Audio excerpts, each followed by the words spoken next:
out on a limb here and say that season 2 is going to be absolutely incredible because in season 2 I have a co-host. Co-host, say hello. Hello. That's Caroline. She's now my co-host. So season 2 of Shareable is going to be a little bit different. We're still talking about people and technology, but we're going to go a little bit deeper, a master class. So grab your favorite pen. And your favorite piece of paper. And get ready to take some notes because this is Shareable.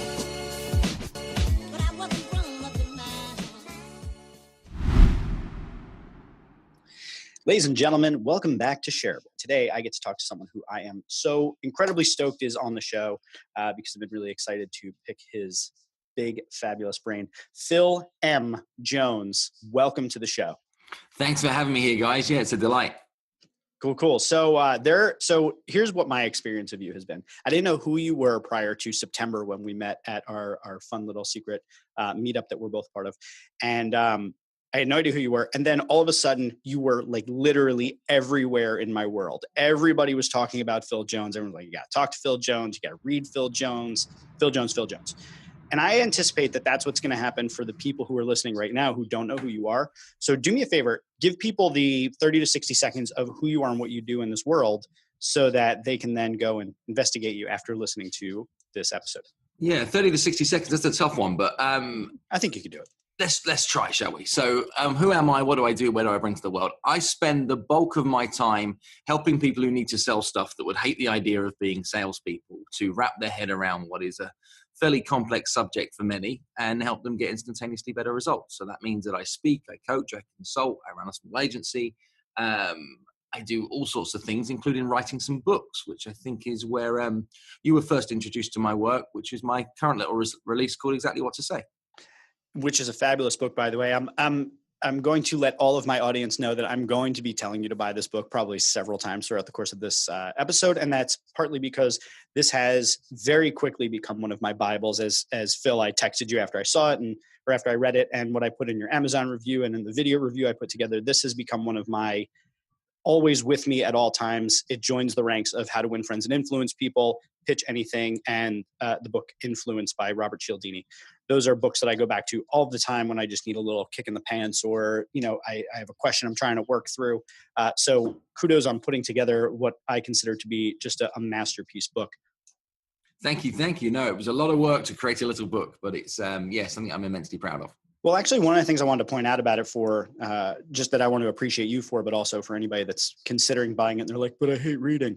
It's actually a very, it's not I would call it a small book, but by comparison to like War and Peace or the Encyclopedia, but it's a relatively easy book to carry around. There's it's pretty big type in some pages, but like that doesn't in any way diminish. In fact, I think the format of the book contributes to its overwhelming value that it's very straightforward and gives tons of amazing advice in it. So, I don't want to spend the full time I get to have with you just, gushing about your book, but for those that are listening. Well, on that point as well, Jeff, to provide some context too, is I learned through all of the people that I've worked with is that people are really good at buying books. Like people in business, they love it. And they're just not so good at reading them. And I see people with these bookshelves full of great reads that you have to trudge your way through the content to be able to find the good stuff. So my goal was to distill it down into a way that says, okay, say you had a 90-minute flight or a 90-minute train ride, or that you were just considering, do I watch a TV show or a movie, or shall I do something to move my business forward? I wanted to write a book that could occupy some of that space and maybe could win some attention back from the likes of Netflix. So my goal was to really distill it down and create something that people could not only read quickly, but jump straight to action on too. Because I think it's the actionability of advice that is way, way more important than the understanding. It's the fact that somebody can use it, put it into practice, start to see some immediate results. Well, then you've succeeded because I literally read this on my plane flight to Bahrain instead of watching the Netflix show Mindhunter that I had downloaded. And after reading it in approximately 90 minutes or so, I then took the next half hour to 45 minutes and just went back through and started taking some notes on it. So ding, ding, you hit the bullseye right in the middle. So I want to start off with, I think, what is probably going to be the most important question anyone has ever asked you. Are you ready? I'm ready. Okay. What is your number one best sales tip that will help me to grow at 200% or better year over year? And before you answer that, Phil, I want you to start off by telling me, how do you deal with so many people that are looking for silver bullets to overwhelming success when they probably just need 5 to 10% better. Okay, which question you want me to answer first? I don't want you to answer the first one. The first one was a setup for the second one, which is, why does everyone look for the silver bullet when they just need to be 5 or 10% better? I don't know if anybody needs to be 5 or 10% better, needs to be 200% better. I think this push towards giant metrics of saying improvement can sometimes create an unnecessary anxiety within people that just holds them back or limits their success. I think what people really want to be looking for is to say, well, where can continuous improvement come from? And it comes from more so looking at what you're already doing and saying, how can I provide some elements of success towards that? So if I look at where the distillation of Say Exactly What to Say came from as a book choice, I've worked with over 2 million salespeople in my time. And what I've noticed is the differences between those that are doing fine and those that are absolutely killing it is it's those marginal little differences. And those differences have come through the importance of reflection and review. People are looking for perfect. People are looking to say, how do I jump in and do something perfectly first time? And you can't. You just have to get your feet wet, get up to your knees in it, get up to your waist in it, get up to your neck in it. And then what happens is through that experience, you start to realize that better is possible. Too many people are holding back saying, how do I make this perfect sales approach? How do I make this perfect sales call? How do I make this perfect presentation? And you don't get to be perfect at anything through looking at it from a distance. You've got to get in and experience it. My advice to everybody right now, if they're looking to improve their success in this area, is to go get out and try it. There are so many opportunities in this world. It's abundant, so many, that you have plenty of opportunity to mess it up and learn fast. Learn to see what can be done better, but be brave enough that when you've tried something and it hasn't worked out the way you anticipated, stop, reflect, and review. So I have a little process behind everything I do. I use it in my speaking business still today. I use it everywhere I go. That following what I do, I write a list of what did I do really well? What did I like about it? What do I want to not change for next time? And then I write a second list, which is what is all the things that I would change if I found myself in that exact same situation again. And I learned this from an early coach of mine. We call it LBs and NTs. LB stands for what did I like best about that activity? NT stands for what would I do next time? And it means that what happens is I far surpass 5-10% improvements because I'm being honest and I'm being brave to try. When you were on Mitch Joel's podcast, you brought up the idea that some of this stuff is very similar to dating. You used it as an analogy, which I think is really interesting. So just a quick aside that you probably don't know about me. I have a side business where I help people with online dating because I recognize that online dating is very similar to online marketing, similar principles. And I always harp on the exact words that you should be using or the phrases that you use because of how they make the other person feel. But what you're talking about here about this kind of go out there and try it and fail, it's a similar sort of fear, I think, in sales as it is in dating, in that there's that fear of rejection, the fear of failure. And you work a lot with people to kind of get over these things. What are some of the ways that you help people do that? Because these are paralyzing fears for some people to even go and make those mistakes of missing the big chance, blowing the moment. How do you deal with that? Well, I think what happens is if we use the dating analogy here too, is that what we're always looking at is we're looking at the finish line. Firstly, the thought behind the fact that there actually is a finish line, I think, is a myth. Because whether it's a customer, whether it's finding a spouse, whether it's looking to get married, even that finish line never ends in theory, right? What we're looking to be able to do is to have a long-term meaningful relationship with a customer, with a lover, with whatever it might mean. The goal is to slow the thing down. See, if I say just go try it, what am I saying try it first? Is if you find somebody, something, someone that you're quite interested in, well, what is the first thing you need to do is to engage in a conversation. A question starts a conversation. Questions start conversations. Conversations build relationships. Relationships create opportunities. Opportunities lead to sales, success, maybe another S. But we. I like that you paused there. Thank you for. Just gave you a moment there to catch up. So we need to get good at asking questions. Now, if you're asking questions, you can never be wrong. That's the beautiful thing with questions. When people are pitching at people or when people are starting to force themselves on other people, that's where you can tread over the line. When you tread over the mark, that's where you find high levels of rejection in the other direction. What that then means is that the emotion that should exist in your head if you want to succeed in dating, you want to succeed in the world of sales or in marketing, is to be curious. The more curious that you can become, the more what you can do is to find genuine opportunities. If anybody listening into the show right now has ever asked somebody to marry them, chances are the day you asked that question wasn't because you were rolling the dice and hoping and hedging your bets. You were pretty certain of the answer.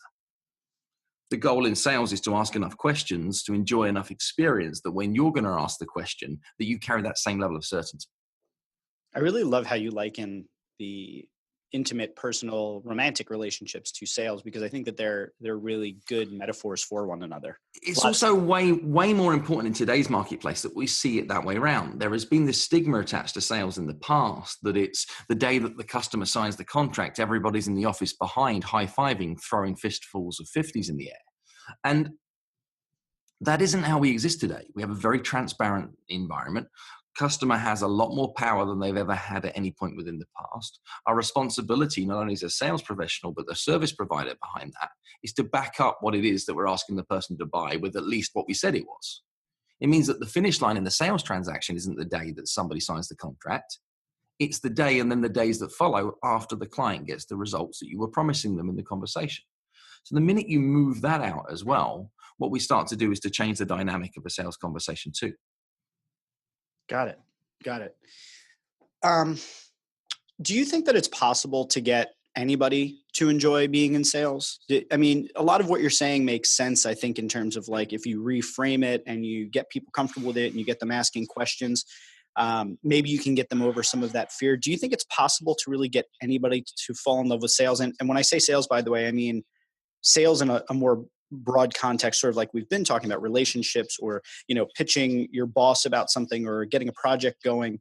Is there a way to inspire? Because you clearly love this stuff, and there's something inside of you that I think drives you forward. Maybe you enjoy the chase of it, or there's something. Do you think that that's something that's there for everyone and it just needs to be awakened? Or do people fall into the sales role? There are thousands of scenarios where people fall into the role, but is it something that everybody can apply themselves to and everybody can enjoy? Yes, under one condition. The condition that is required is that the first sale that needs to happen is one that's on yourself. Quite literally, if you're not convinced, you cannot convince. So if you don't believe what you're asking the other person to see in you, and you don't believe that part to be true, then you're going to live a very uncomfortable life trying to get other people convinced to be able to believe that fact. So that's where the enjoyment comes from. Mm-hmm. See, I'm pretty sure that, saying you're, Jeff, as a marketing consultant or a social media strategist, etc., when you were having a conversation with somebody about what they could do differently within their business to get more effective results using social media, I'm 100% certain that in that conversation, you believe in its entirety, everything you're saying and the results in which you could achieve with that other person. You're fully committed to that belief. Now, that then becomes a transfer of enthusiasm into that other person, and the other person should get just as excited about it as you do. But if inside of you, you're thinking, I don't know whether I can do what I'm saying here, or I'm talking a load of whatever, then chances are you're going to feel even mighty uncomfortable. And if that customer says yes to you, that level of discomfort is going to rise even more significantly. And then you're going to feel guilty or under pressure or anxious. So this is meaning that today's sales environment needs to be full of integrity. It needs to be full of internal belief that you can deliver upon your promises. And once you've got that and you can sell within your means and within your capabilities, that's where the fun starts. What makes you say that? And I want you to answer that from probably a different perspective than you typically use it or coach people on using it. I want to know what makes you say that in terms of, I want you to go back and tell me how you became this person. You've discovered things and learned things, right? I've heard about some of your experiences as, the early car wash and those things. But what were the sales influences and the other influences that helped you to kind of create this positioning, this knowledge set that got you to this point where you could talk like this so confidently and comfortably about all this stuff? I've been involved in literally thousands of product and service transactions from about every industry that you could ever possibly believe in. First business was when I was 14 years of age, knocking on the doors of my neighbors, asking them to have their cars washed. But past that point in time, I've done all sorts of other things. Like I had a mobile disco business. I had a horticultural landscaping business. I had, what else did I have? I had a small printing business. I had a small web development business all through my teens. I've been involved in large level department stores where we've been competing against others at a very, very high level. I've been involved in Premier League soccer clubs and negotiating shirt contract deals. Really? Yeah. So I was former commercial director, head of retail at Birmingham City and Leicester City back in the UK and looking at ticketing deals and sponsorship packages, etc. So I've been in all sorts of different transactions. And probably one that served me the best is I was involved in a very successful property company. And we grew to a point where we were flying in 2006, 2007, like doing great. And we had a product that was like the bomb. It was the coming together of so many great things, where a country had adopted euro currency. It was a developing country with a huge amount of government investment into the area. Property prices were skyrocketing. We had the banks on board for finance, et cetera, et cetera, et cetera. It was basically turned 20 grand into 200 grand over 10 years with very minimal risk. And then what happened is that the economy crashed. 2008, some of us might well be familiar with that. So I went from having this dynamic confidence in every part of this process that we could deliver to then being, I don't think this is going to do what we said it was going to do. I think we're now into a predicament here that we're going to have to look at this through a completely different lens.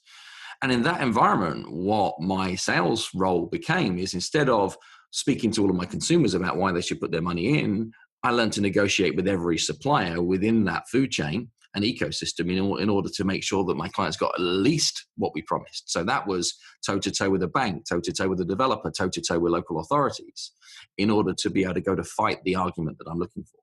And I think that's what we're looking to be able to do as salespeople, is we're looking to be able to assist the decision-making process. That's what our role is. We're professional mind maker-uppers. And if we are to put ourselves into that process, we have to do it where we believe in what we're fighting for. I don't understand how a criminal prosecution lawyer can believe that somebody's guilty, yet still put them on the stand and still be able to fight for their innocence. That just doesn't work for me. But I can fight any given battle for any given environment in which I truly believe in what it is that I'm talking about. And it's the quantity of those conversations that gives me the knowledge of being able to say, I can navigate these situations more easily. And when people say to me things like, Phil, how does it come to you so easily? It's like, I've messed it up way too many times. And that works. And when I say mess it up, I don't mean mess it up to like inconsequential, like awful results. I mean, I found the hard way. And then I've worked out that working the way around the hard way is the hard way. And then that's meant that I found that there are some easier ways. So a lot of this has come obviously from the struggle. I think we can all agree how much progress comes from screwing things up. I think your point about belief is so incredibly important to underscore, because I don't think in sales, I think in a lot of sales conversations or sales training conversations, we get stuck on even the fact that your book is called Exactly What to Say. I think, again, people are looking for that. Well, just show me the things I need to do. And they don't stop to think, one, do I believe in the product? Do I stand behind the product? And they're often looking for what is that coat of paint that they could put over it to get the sale, rather than taking a look inside and figuring out, what do I need to fix first? We deal with this in social media all the time, where they're like, well, just do more social media. And it's like, well, your culture is jacked up. Your products are breaking.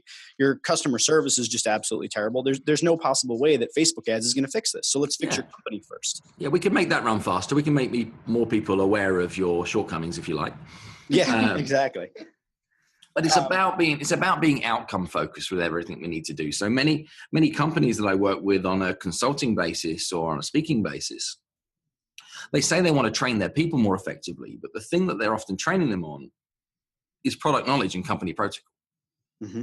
It's not on how to sell anything. And then what they do is that they say, we want to teach people how to sell stuff. And they think that what that's about is working through a sales presentation folder or this 16-stage slide deck. Or here's our features and benefits, learn them. You got it. But what they particularly fail to do, even more so with new members of the team, is to show them how valuable this product set is, or this service set is, towards a number of existing clients.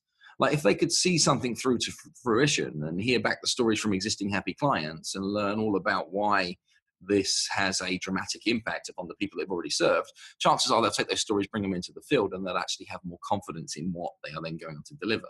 But people say the first thing you need to sell is yourself. I think that's nonsense. The first thing you need to sell is yourself. You need to sell yourself on what it is that you're looking to be able to do, because without that, you can't run through a brick wall. You can't even open the door in the wall.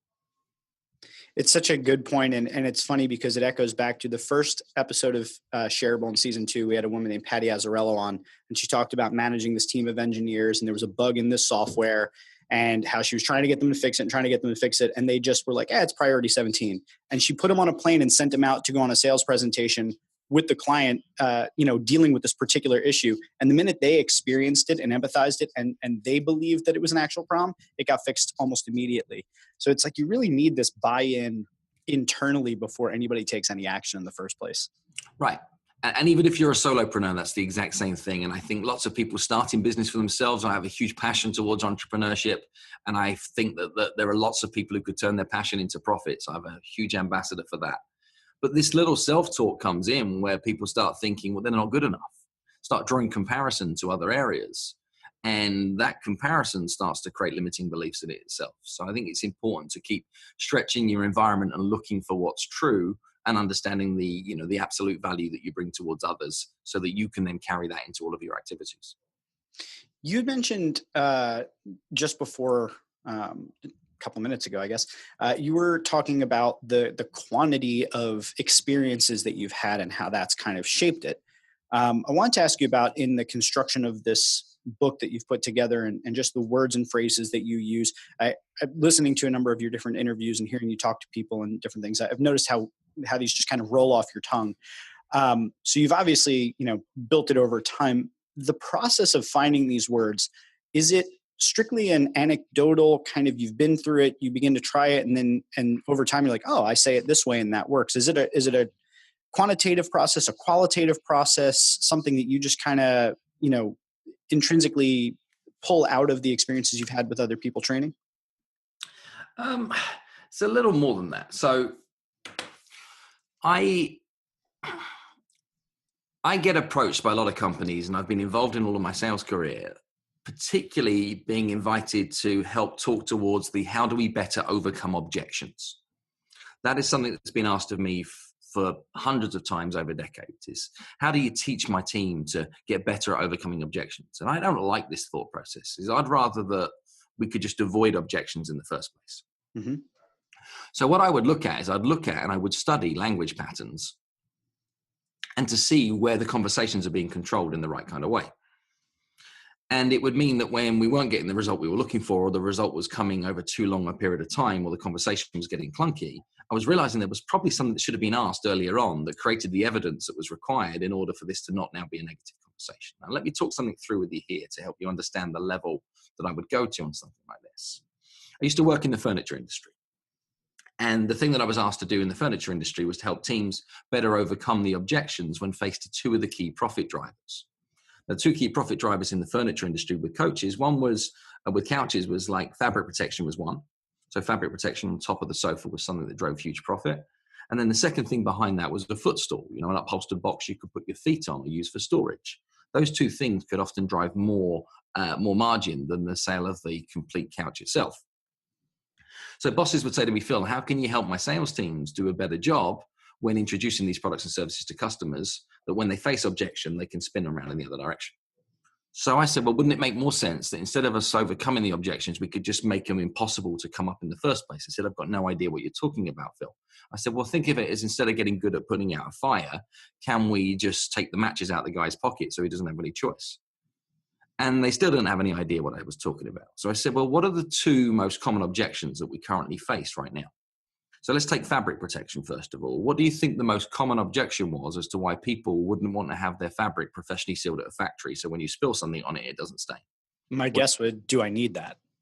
That would be my first question is, do I need that? Is it, how much does it cost? Yeah. So you're coming at it with a price viewpoint, but it isn't actually what people say. What people would actually say back in the other direction is some form of, we don't need that. We're dead careful. We don't eat and drink on our furniture. Now, come on, right? If everybody listening into this call right now or in this podcast right now was to ask themselves honestly, have they ever had a TV dinner, a glass of wine, a tin of beer while sat watching a movie? The answer is more than likely they've done that at least once. So when people say to me that salespeople are liars, my experience has been that customers aren't so good at telling the truth either. Now, difficulty we have here, though, is if the consumer says to us we don't eat and drink on our furniture, what right do we then have to recommend fabric protection? We have no right at all. We have to then take what they say to be true and say, okay, so perhaps you don't need it. Now, what about footstools? What do you think the most common excuse was as to why people didn't want a footstool? Let's see. I don't have the space for it. I don't know. Yeah, Is that it? space. Did I Space get was it the right? one. You got it right. Nailed first time. So space was the answer. So people would say they've not got the room. Now, having never seen their home, I've got no way of being able to say to them, well, no, sure you do. Because I just have to take what they say to true. If they say we haven't got the space, I say, okay. So what we've done is we've created validation for our underperformance in towards introducing these products or services. Mm-hmm. What I did to avoid this is I started to write some questions to make it impossible for the other person to say that we don't eat and drink on our furniture, and impossible to say we haven't got the room. Questions run out something like this. Apart from yourself, who would be using the furniture? Customers would say me, the wife, the dog, the kids, etc. I'd follow it up with a leading question whilst nodding and say what? And the spot of entertaining. What did everybody say to that question? Of course. Where else would you Yeah. engage? I mean, nobody admits to having no friends, even if that's true. So we're in a situation here where they've told me they use it for entertaining. I say, is it going in your best room or your everyday room? Do I mind which one they answer? Best room or everyday room? You'd probably want it in the everyday room, but either way. Either way, I win, right? Best room continue looks at its best. Everyday room's going to take a hammering. I'm gathering more evidence to support my argument. I say, your last piece of furniture, how long did you keep that one for? It didn't matter what they answered. 3 years, 5 years, 7 years. It didn't matter how they answer. I say, I guess you're looking for this to last the same time or longer. What did everybody say? Of course. So now I've got a situation where my consumer has told me that they're often entertaining. They wanted to go in their best room and they wanted to last a long time. Am I in good shape to recommend fabric protection? God, this is devious. I mean, in a good way. But this is honest. Yeah, it's honest and it's brilliant. And you're putting people. It's funny because I have a question. We're gonna come back to this. I have a question for this later. But yes, Yes, sorry. Now I've got good situation here to introduce fabric protection, but I don't like good. I don't like high levels of success. Certainty is my favorite place to get to. So here's where I developed some more magic words, some words that we list in the book exactly what to say. And here's where I learned that if you preface a statement with these magic words, you can get just about anybody to agree to just about anything, providing you're reasonable. And it's the preface to the it's the preface that you put in front of the words. And in the preface is, I bet you're a bit like me. God, I was going to guess that, or I was going to say most people. Yeah. So I'd say, I bet you're a bit like me, get home from work, enjoy nothing more than grabbing a glass of wine, sat down in front of the box.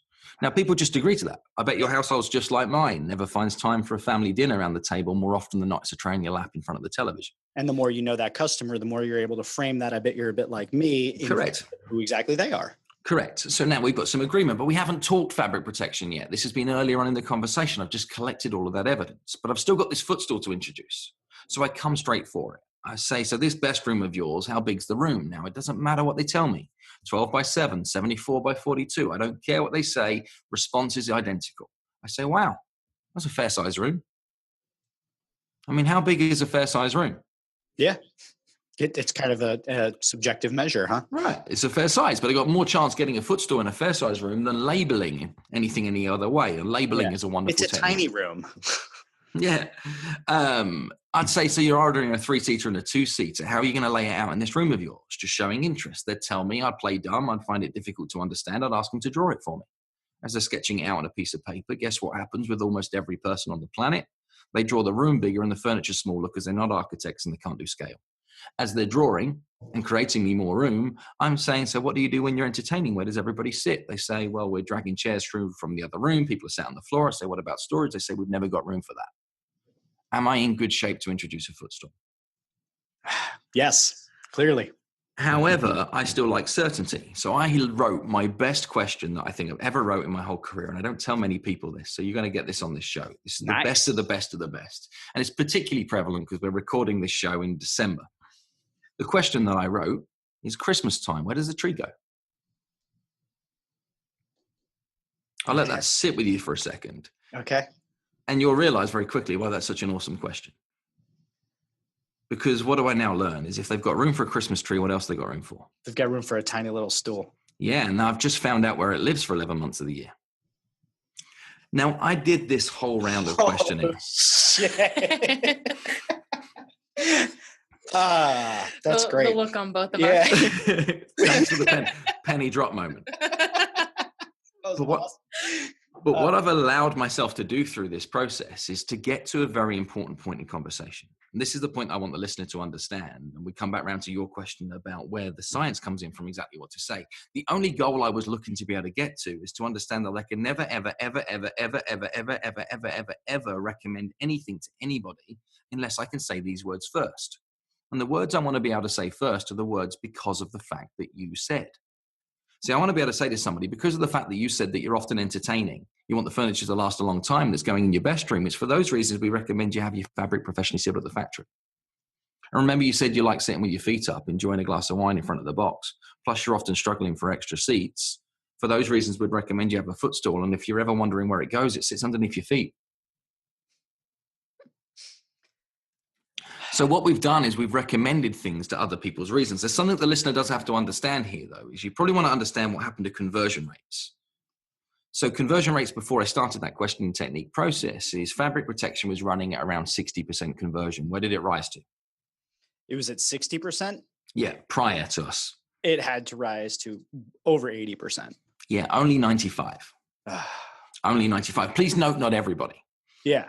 Of course, there's still going to be some who are like, look, I just, no. Yeah, and you can be okay with that, right? Yep. And footstools were running around 25% before we introduced this process. Where did they rise to? 75? No, only 40. Oh. Still significant uplift. Yeah. We over doubled the average transaction value of our customers. Yeah. That was the result. I just heard your questions and figured, shit, I don't know how you back out of that without buying one. Because it's like airtight. Pretty much. But we have that ability to be able to do that in any given sales track, providing we're speaking to the right people. Now, if you are having a meaningful conversation with somebody who has a genuine interest in your product and service, and you're not developing those series of questions that support your business, then you're making it hard for yourself. Because like people say they hate scripts and that they're uncomfortable with the fact that they feel rigid and frameworked, etc. Now, these aren't scripts. These are just patterns of me saying I'm going to find myself in somewhere like the identical conversation on hundreds of times a week, as is everybody within my sales team. Wouldn't it make sense to understand that the worst time for me to think about the thing I'm going to say is in the moment where I'm saying it? Yeah. No, that makes perfect sense. Be prepared. But we're not scripting. What we're doing is that we are creating a structure and a framework to a conversation that says, until we've got this piece of evidence, we don't go past go. Until we've got this piece of evidence, we don't introduce this. So it's about coming back to the point I made earlier, is we are curious towards being able to find out the information we need, that we only recommend things towards people that we need them, because our role in the process isn't to sell people stuff, it's to assist them in the decision-making process so that they make the right decision for them, both today and long into the future. I have like a mental decision tree that I'm like trying not to build in my head right now from the inspiration of that furniture story. And it's work, that took me a number of attempts of being able to say what works, let's try, let's test, let's measure, let's refine, to be able to create that for something that sounds so effortless and easy. And I now write question trees for a variety of different companies across the world to help them with their most common requests. So I've listened to a couple of your interviews. We've met in person. I've read your book, and I have a theory about some of the approaches that you take. And I'm just going to throw it out there, and I want to hear what you think about it. Go for it. But I've noticed that you have kind of 3 different styles. Now, your goal is always to gather information. It seems like you're very big on questions, put you in the position of power, and questions are obviously important in sales. And I've noticed that you have this dance that you do, where you use 3 different approaches, and the combination of them is simply magical to watch. So here are the 3 that I've noticed. You ask sort of a romancing information gathering. That's the conversation you were just talking about in that furniture example. Tell me about your room, So those are the sort of flirting in a sales conversation, right? You also ask direct confronting questions. So what makes you say that is kind of direct. And there's not a lot of way out. And the directness of it, I think, puts people a little bit in a position of surprise. So they answer the first honest thing that comes out of their face.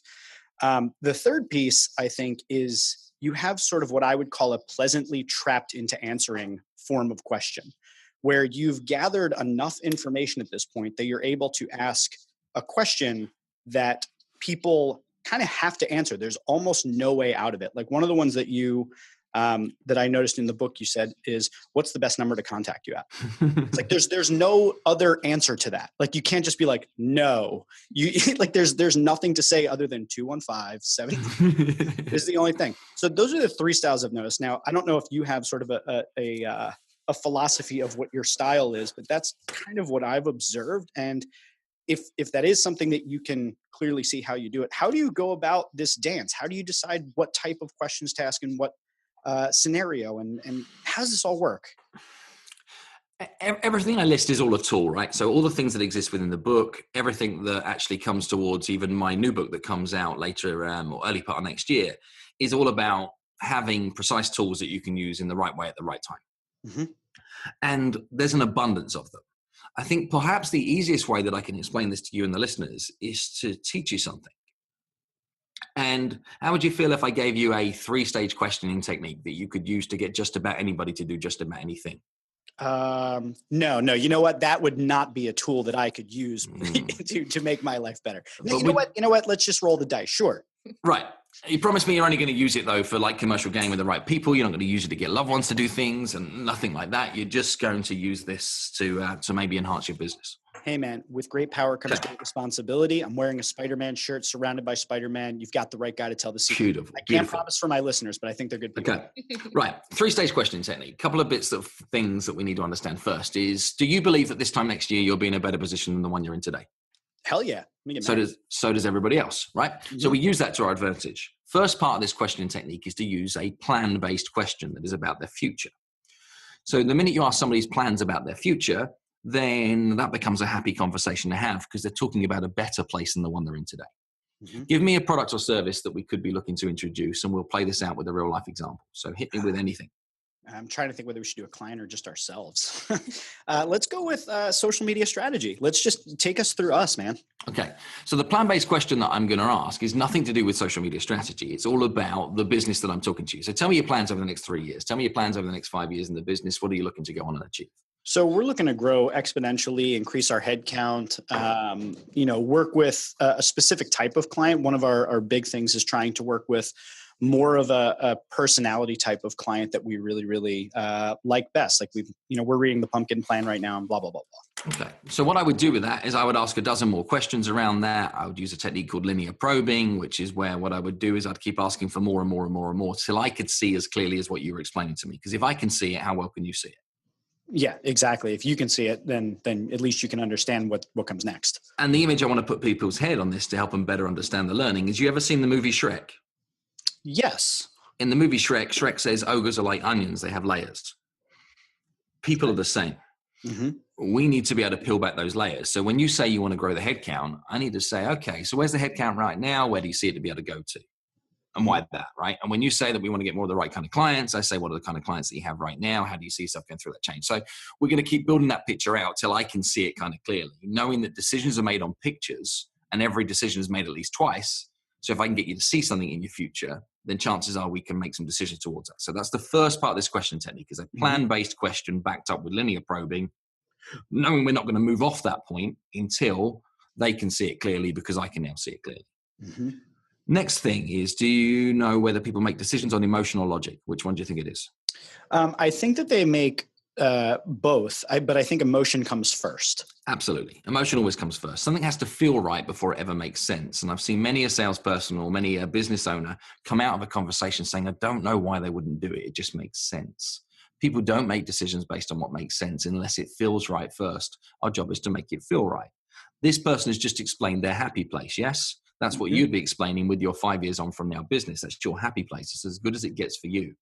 So being as you've just described your happy place, second part of this questioning technique is for me to ask, how will you feel when you get there? So 5 years on from now, you've built this giant empire. You've got a team of amazing staff around you that's 5 times the size it is right now. You're doing nothing but serving your most dream perfect clients, and your reputation in the marketplace is that you are number one in the field. How's that going to feel then if you've achieved all of that? Yeah, phenomenal, obviously. So you're causing me to live in that emotion of future. Yeah. Perfect. So I'm creating this almost conditional future-facing emotion.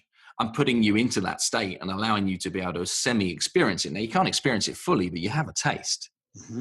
And do you know that when you mouth the words of an emotion, you cannot help but feel a fraction of it in that moment? So when you'd say words like, I'd feel so proud, you experience pride. It's not a full dose, but enough of you to get the taste for it to think, I'd like to have that.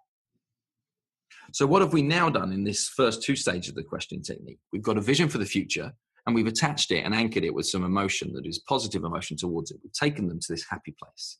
This is where most people stop when it comes to a sales conversation. They say, come with us, we can make everything better for you. We can help you achieve your goals. We can help you achieve all your dreams. And everybody goes, but I'm kind of fine as I am. or I'll start tomorrow, or we'll do it next week, next month, next year. Mm-hmm. The third stage of this questioning technique, which is where the real magic happens. Here's where we create the contrast. And here's the only place in which what we can do is to create a trigger or a lever for people to actually truly take action. But it's the stuff we've done first that's earned us the right to be able to ask this third question.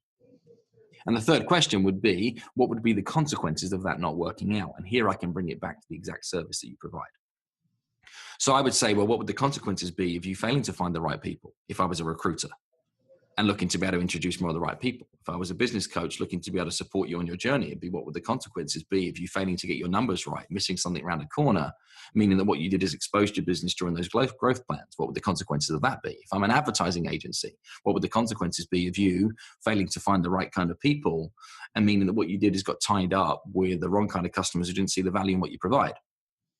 So I'm going to ask a what would the consequences be question of you not achieving that as a result of something that I could help with.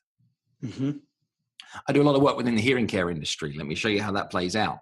So selling hearing aids is a tough gig. It's possibly one of the toughest sales gigs there exists. I mean, you're asking somebody to buy something they fundamentally don't want to own, that's going to come at a price of about 5 times higher than they anticipated. It's going to work about half as well as they wished it would.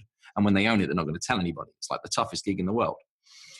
So we use this same question technique there. What would your plans be for the future? We find a family event that they're looking forward to, a wedding, a party, a vacation, etc. How would you feel when you get there? Will you find people around you? And then the final question, what would the consequences be if you missed some of the key moments on that magic day because you were finding it difficult to hear? That creates the reason to move, right? Yeah, this is that. There's the Kodak used to have the Kodak moment, and it was all about that fear of missing that moment. Right. And this is what we're looking to be able to create as a movement within other people. And if you are looking to get somebody to change, the easiest thing to get them to change towards is moving towards their happiest of place, but with the reality of a negative outcome attached to it too. And the broader the contrast you can create between those two places, the easier it is to get somebody to move. You ever heard the old saying that you could lead a horse to water, but you cannot make it drink? Yes. You can if you put enough salt in the oats. It's a good expression. I like that. It point nicely. And I think that's what we're looking to be able to do. So plan-based question, how are you going to feel when they get there? What happens if it doesn't work out? They're the 3 stages to be able to work through. I call that questioning technique prodding the bruise. It's like taking an open wound and pouring a little salt on it, which sounds a little nasty. However, we have to be safe in the knowledge that we can put this thing back together again. We now need to be able to say good news is that's why we're talking. And you need to have that confidence, like we talked about earlier on, to say you can assist them towards the thing that they say they wanted and keep them away from the thing they're fearful of. Okay, 2 questions. 1, did you make up that horse to water quote about the salt and the oats? Yes, I think so. I think so. Well, if I'm going to attribute it to, because I think it's freaking brilliant. Second question: have you ever used your powers for evil? Because, and maybe not intentionally, but have you ever maybe worked or helped a client to do things, to utilize some of these powers, but they just aren't the most upstanding, people that should have these powers? I mean, obviously there's some unintentional possibilities of that happening where, like, somebody hears one of your podcasts and they go off and they do whatever they do. But have you ever worked with someone where afterwards you're kind of like, icky, feel a little weird? I've done early parts of work with companies and then realized that I didn't want to do any more of that kind of work with them. And I have a very stepped and staged sales process with how I'll get involved with the customer too. And I like to get up to my ankles before I get up to my knees and up to my waist, etc. So I kind of mitigated that kind of risk. But if I take the world of professional sport and sponsorship packages, etc., there was stuff that I saw in that environment and through agents in those environments that were everything that I would hate about the sales process. Everything that would rub me up the wrong way. And that's why I didn't spend a lot of time working in that environment, because I didn't want to be in a conversation where somebody says, Dan, we've just closed that amazing sponsorship deal, and I know that they'll never use any of the inventory that we bought, but it sounds great, so we could resell that inventory to other people on a piecemeal basis. I'm like, I don't like that. Yeah. I don't like that one bit. So plenty of examples where, I've had witness towards it. And there are many a business out there that get really good at selling fresh air. There's nothing behind it. But I think what's important is your head can hit the pillow. I think there's times where you're always going to see things in business that aren't the way that you intended them to be, and that you're then going to in turn look to be able to walk away. In my world now as a speaker, then we have some very strict criteria towards the kind of organizations that I will speak towards. And I just want to understand that the company is making promises that I believe in. So I'm a huge fan of your personal brand and your website. I've recently redone a lot of my stuff and learned a lot from the way that you go about doing things. I kind of take it as inspiration. And when we first met, you and I, you talked about a positioning document. And I think similar to kind of what you were just talking about being very clear about who you work with, who you don't. Do you think that any business, aside from just personal speakers and personal brands, can benefit from a positioning document, or from being very clear in their language on their website and their different marketing materials to filter out the wrong type of people? I think if we bring it back down towards the dating analogy, we need to have a controlled process that helps get towards the outcomes that we're looking for. Now, that might be a positioning document. That might be the way that your website works around, etc. So I'm just building a brand new agency right now that operates within the digital media space. Now, our decision with that agency is that we're very boutique. We serve a particular niche full of client that will only work primarily through referral or through people that I bump into through some of my speaking work within a particular niche. Our decision in terms of what tools that we need to support that business is that we need none.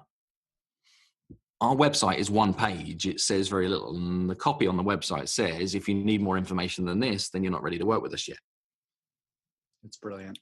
And what we wanted to be able to make sure we did is that we didn't give birth to something that then required constant monitoring and attention, but didn't have any commercial gain. And I see a lot of people do this with things where they create sales tools because they've seen other people think that they might work, run out and be able to create these things, but not understanding where they assist the conversation.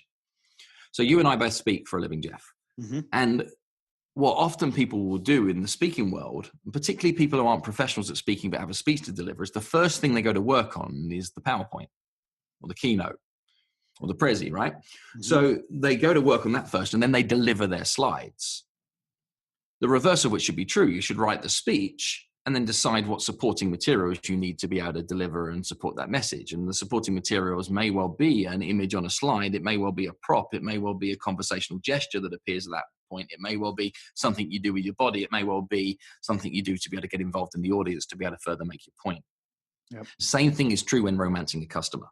So every document, every tool, every piece, every email, every conversation, etc., you can map that to be able to create the experience that you want somebody to go through.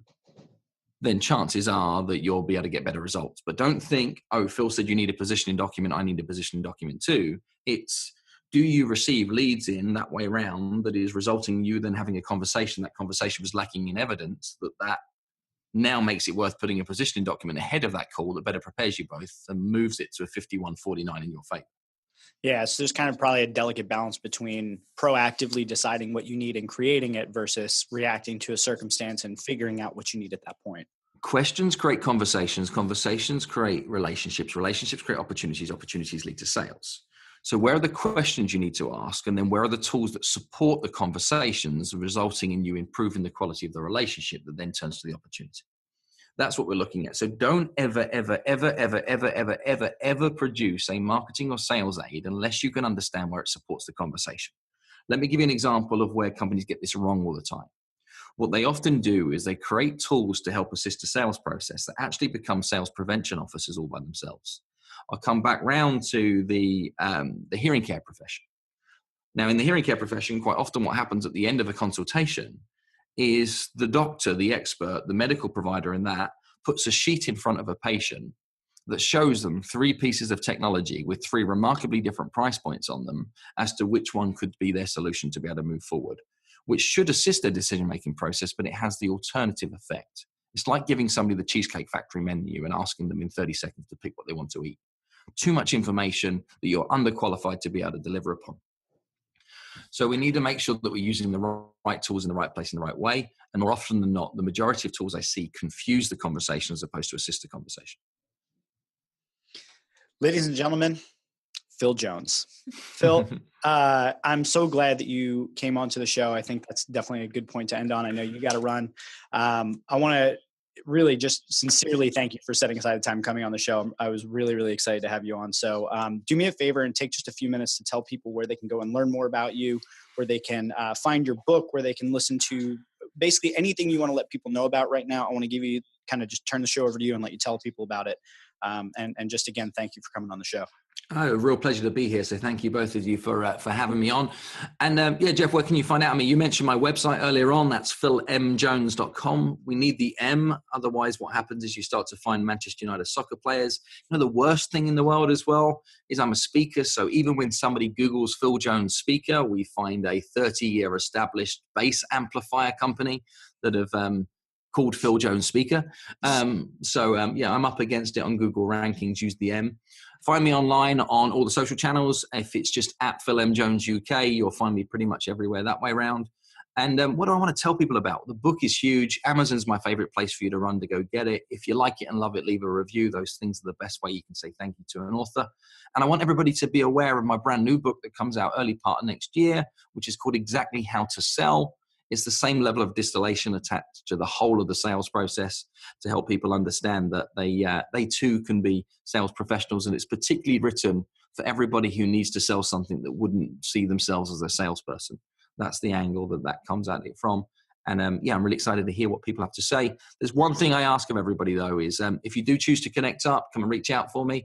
Tell me what you've used. Tell me what you've done. Tell me where you've applied stuff. Tell me where you've taken action. Don't just stop and say hi and tell me you like the podcast or you like the book. Tell me what you've done. It's actions that lead to power, not knowledge. And if you're not convinced, listeners, on the book, if you go to Amazon, you will see my written review and my video review of the book. And I'm going to leave the listeners with one final question. If I can use my incredible network to get guests like Phil M. Jones and others, will you do the work of taking their advice, going and getting their book and applying it, and improving yourself as a business person and as a human being? And I hope the answer is yes. And with that, I'll say that this episode was shareable. There are a couple thank yous and shout outs in order. First, thank you to Ray Bueno for all of that sexy production value, and a quick thank you to me for producing the show. I'd like to send a shout out to DJ Quads for the use of our theme song Always, and A Himitsu for the use of our outro song Adventures. You can follow Jeff on Twitter at jgibbard, and you can follow me at Caroline Tissone. You can follow the show at shareable_pod and just Shareable Podcast on everything else. That's Facebook, the Gram, everything. You can email us at shareablepodcast@gmail.com, subscribe to our email list at shareablepodcast.com/subscribe. Do all the things, subscribe to the show, leave us a rating, review us on iTunes, tell a friend, tell your mom. I don't know. She might like it. My mom does. Hey, Mom.